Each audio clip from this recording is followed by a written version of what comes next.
Hello, my name is Stephen Navarro. I'm a former Army Sergeant. I'm going to talk about some electoral success of Donald Trump. This is really clickbait. I'm going to teach you about the electoral system in the United States versus the electoral system in Europe. Describing the Donald Trump phenomenon, he pretty much came out and said, I'm Donald Trump, I'm running for office, Mexicans are a bunch of killers and rapists. That wasn't really what he was going to talk about, but people kept on cheering and he just riffed on. In a Moneyball kind of way, he hit on a very hot topic that the people really cared about, but no one really had been addressing for them. So the very first viral video ever was Jon Stewart on Crossfire, where they were asking him in 2004 about John Kerry. He said, John Kerry, is that the best the Democrats can do? About the nominee of the Democrats. He said, we have this process, it's called primaries, it produces a candidate. Is the best guy? No, but the process produces a candidate. Now, by contrast, let me describe the European system and describe what would happen in the United States if we had the European system in the United States. Except for the US and UK, maybe Australia, where it's a winner-take-all kind of system in individual geographic districts, you have a distributed parliamentary system. Now, there's a minimum amount of votes. You can't just have like 1/4% and go one of the 400 seats. So you need maybe 4% or 5% or 2%, depending on the European country, to have representation in the government. So, in Sweden and every European country, there's a Green Party. There's also an anti-immigration party. An anti-EU party was really what it was initially. Because getting 4% of the votes isn't completely impossible. So my first election in the United States, I was in the Army. I did not vote because I didn't believe the soldiers on active duty should vote. I love to see when there's a general getting applauded on TV for saying he doesn't vote right, and I figured that. So I was in the Army at the time, Bush v. Gore, all this stuff. Ralph Nader in 2000 got 2.8% of the nationwide votes, a lot more of that in California. These are people who knew there was 0% chance he was going to win any seats at all. So like in a European system, so if you meet that barrier, 2.8% of votes would have given you 3 senators and 10 congressmen. Instead, he gets 0 seats. Now, the winner-takes-all system, it has its ups and its downs, especially for the nationwide kind of 300 million people vote, because if you didn't have the geographical districts, then the only thing that would matter would be the giant cities on the coast, and that would govern the whole country. Instead, we have these individual races in America, where you have now the congressional districts, about 850,000 people per congressional district. So you really don't have a lot of access to your congressman, right? So in the United States, if we had the European system, the KKK would have been a political party into the 80s. At least we would know who they were. Instead, they hide among the Democrats, right? So in Europe, you have these anti-immigration parties. In Sweden, it's called the Sweden Democrats. In England, it's called UKIP. In France, it's called National Front, or Front National. In the United States, however, immigration is a different issue than what it is now. All of a sudden exploded in Europe. The issue people, these nationalistic parties, have was just, hey, let's not give up our entire national sovereignty to Angela Merkel, which is generally the trend. I guess for the American audience, a weird thing that can happen if you have an anti-immigration party, because usually you have some of the parties on the left of the middle, some of the right of the middle, they meet up after the election and they form a coalition. But Green Party or these anti-immigration parties aren't necessarily economically on either side of things, so whoever they form the coalition government with will rule the country for the next 2 years. So let's say if both sides get 48% of the votes and the Green Party gets 4%, the Green Party can say, hey, we only got 4% of the votes, but we want 12% of the minister posts just because we're the important party right now. Upside about this, in America, if we had the system, you would have a list of several political parties. You can maybe have a pro-war Democrat party, anti-war Republican party. So let's say 70% of the population are against the wars, but we still get them because the two parties have that system, and it's more important for certain people to vote on, those big issues like abortion. And they can keep us separate from each other through that.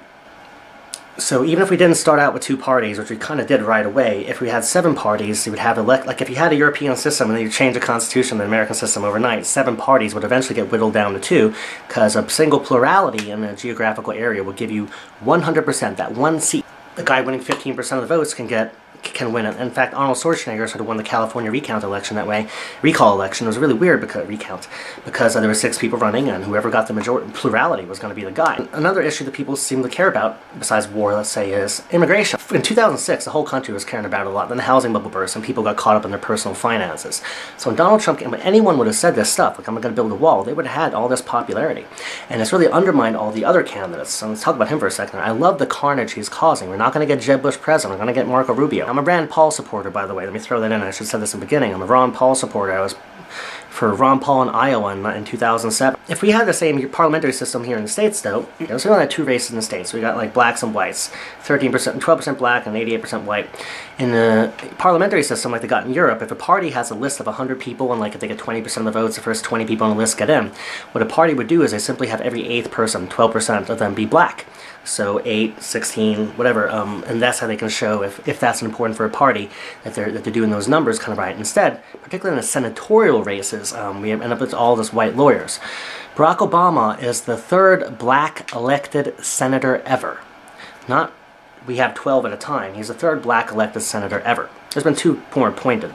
But so that's the kind of system we have that produces those kind of problems with certain ideas not getting represented at all. So people really care about immigration, and nothing was done about it. And in 2006, even Democrats were against immigration. I mean, the iron law of supply and demand kind of thing. Like when the Black Plague happened and all these people died, labor salaries went up. So if you bring in all these people, you're gonna depress salaries. In particular, a lot of jobs that the Latinos do that young blacks used to do back in the day that simply are being displaced by it. Because I'd rather hire someone who's willing to work that hard. Why? Because I'm a fucking immigrant myself, and there's no job I'm not willing to do harder than any American's willing to do it. But back to this, why Donald Trump's popular.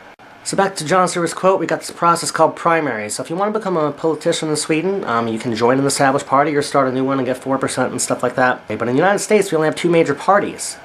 The cool thing, though, is we have what they call open primaries. Anyone can run for office. I could run for Congress. They're private organizations, the Republican Party, Democratic Party. It's not the Constitution, so they can decide their rules. So I might not get to participate in a debate if I ran against my congressperson and 850,000 people. But in theory, I could run, get enough numbers, and run without anyone having to ask for anyone's permission, really. In Europe, however, you have to join a political party and climb the ranks to you're one of those top 20 people. So you're acting the party line. Well, at least you've got 7 different voices of parties. What that means in America, our congressmen are spending all their time getting reelected on their fundraising. And that's a downside, as opposed to you could just focus on the party goals. Upside, we have open primaries. Now, the Tea Party, there's only one thing you remember, Europeans, from this. The Tea Party would have happened even if John McCain would have won. The Tea Party was against the bailouts. Media love to call them all racist because that's all you people know. You just think in the world of that context, not even understanding there might be, hey, the housing bubble just burst and they did this bailout. Maybe these protests are not against a black president. So it's so good for Glenn Greenwald, he said, it's so good for the bankers that Barack Obama is black, because if you criticize him, you're racist, they're going to choose a female president. After that, criticize her, you're misogynist. And they said, and after that, they'll probably choose a gay president, because criticize him, you're homophobic. But no, there's a bankruptcy happening right now. That's why people are so at unease. Like it used to be that there were 40% Democrats, 40% Republicans, and 20% independent. Now it's 30, 30, 40. So the more people that are independent than a member of each party, eventually it's going to be 25, 25, 50. Donald Trump is not the perfect candidate. He's from New York. That's how people from New York act. Does he act like he hit a home run even though he was born on 3rd base and doesn't really know it? Yes. We have open primaries, so anyone can go there and spew some stuff out. And again, you don't do that in Europe. So in America, when the Tea Party happened, and this is all lenses of some describing the phenomenal success of Donald Trump. I'm talking about Nancy Pelosi just for a second. She's a Senate majority, Senate minority leader. Now you pick people to be in leadership positions when they are in a safe seat, not just by seniority, like Senator Byrd, who was in charge of the highways, so that's why every square inch of West Virginia is paved, not because it was needed, but because it was good. It's like Ted Stevens, a $250 million bridge to nowhere, right? So it's just crazy how they squander everything. It's funny, in Europe they don't have the pork and barrel spending doesn't really exist. They just waste it on stupid things that they think are useful, but at least not intentionally throwing the people out. Now they are, though. Imagine what it would take for someone to be in that leadership position to lose a primary, not in their general election. So Nancy Pelosi is running up against a Republican who's probably going to lose. In fact, no one really wants to run against her, but what you do is you run a candidate and then you they have to spend their war chest in all the different states. But we just got a bad system. The senators used to be appointed by the states, so the state legislatures already elected just appoints 2 people, and their job is to say no to everything the federal government does. It's kind of interesting. So more important than term limits would be to bring it back to how it was the way senators used to be elected. But whatever. So the Tea Party wasn't just that Republicans won a lot of seats in 2010 after the bailouts.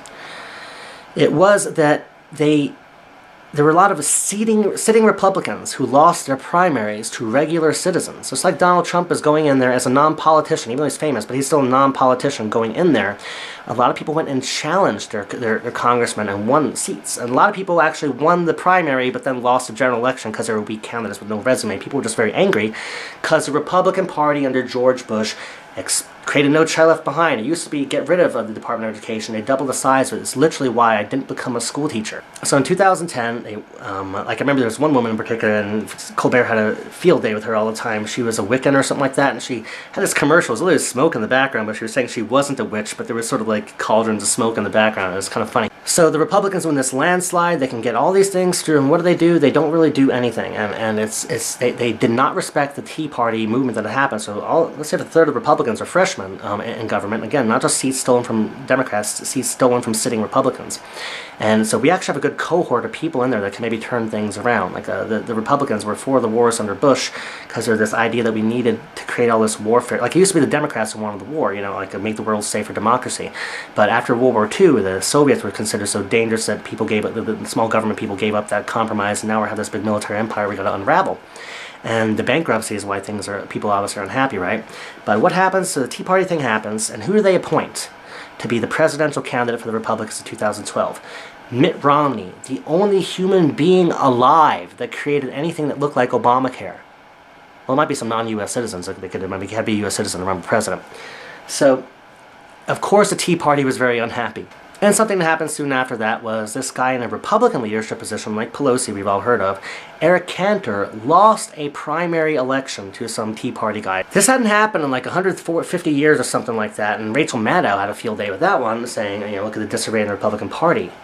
So the Republican grassroots is so unhappy that the person who they appointed to be the party, the party whip pretty much, they stole an election away from him and kicked him out. And again, you can't do that in Europe. Whoever the party decides is the party leadership. You can maybe say we vote for a different party, but you can't just come in and do that. So what Donald Trump is an extension of that same thing. So the Republicans ignored the Tea Party movement, and they're just big government. It's all the same thing. And the foreign policy is always the same and all that. So the government ignored them, and now that's why Donald Trump is popular.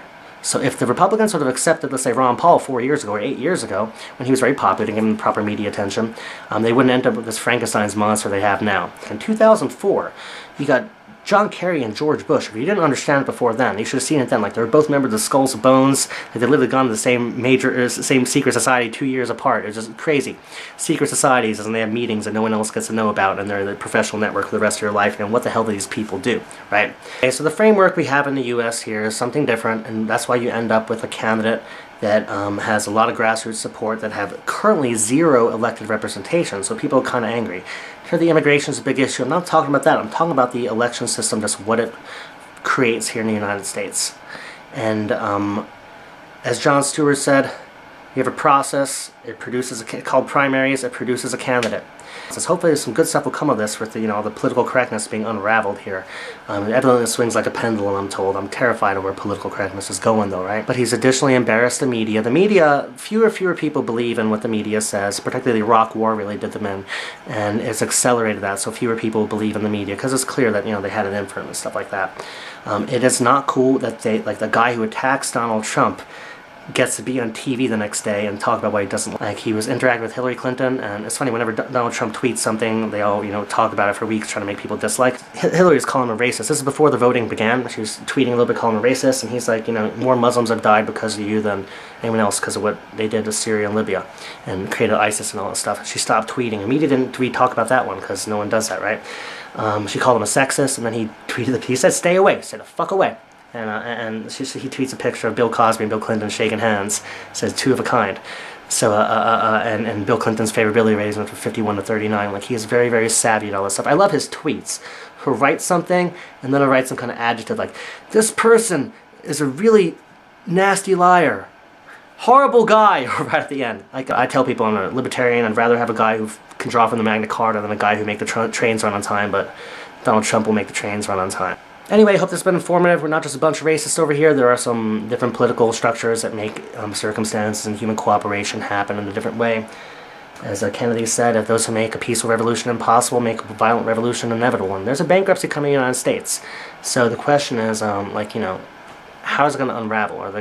They're obviously printing up money since 2008, but will it unravel in a peaceful way? Are we going to pull in the troops in a peaceful way like the Soviets did? Or is it going to be, riots in the streets and stuff like that? And I would much rather have a non-politician in charge than a politician in charge. And maybe we'll get Gary Johnson.